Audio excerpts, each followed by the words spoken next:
पल पल मुझे डुबाए जाते जाते কিরে হ্যালো तुझे কই তুই जीत जीत হ্যাঁ আমি গাছতলায় আছি के আচ্ছা ঠিক আছে प्राण আচ্ছা তা তুই আয় তুই ওই জায়গায় থাক আমি আইতেছি ঠিক আছে ऐसे मैं निहारूं तेरी आरती কিরে কি চিন্তা করতেছ দোস্ত একটা কথা বলতো মানুষ কেন মাঝপথে হাল ছেড়ে দেয় কারণ তারা কষ্ট দেখে, কিন্তু কষ্টের পরে যে সফলতাটা তারা কল্পনাও করতে পারে না।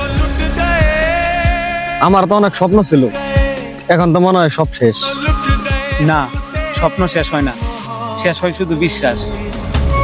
কিন্তু আমার পাশে তো কেউ নেই তুই যখন জিতবি তখন অনেক মানুষ তোর পাশে দাঁড়াবে, কিন্তু লড়াইটা তোকে একাই লড়তে হবে। যদি কেউ আমার পরিশ্রমটাই না দেখে পরিশ্রমে কোনো শব্দ হয় না, কিন্তু এর ফলাফল এমন ভাবে কথা বলে যেন পুরো পৃথিবী শুনে। কষ্ট করলে কি সত্যি সব বদলে যায় হ্যাঁ, আজ তুই যে গাম জড়াচ্ছিস কাল সেটা তোর সম্মান হয়ে ফিরে আসবে। তাহলে আজ থেকে আর কোনো অজুহাত নয় ঠিক তাই, মনে রাখিস যে মানুষ অন্ধকারেও নিজের স্বপ্নকে বাঁচিয়ে রাখে সূর্য একদিন তার জন্যই উঠে। হয়তো আজকেও তোমাকে বিশ্বাস করে না, কিন্তু তুমি তোমার নিজেকে বিশ্বাস করো, কারণ একদিন তোমার সফলতাই সবার ধারণা বদলে দেবে। হাল ছেড়ো না, সময় একদিন তোমারও আসবে। से हारा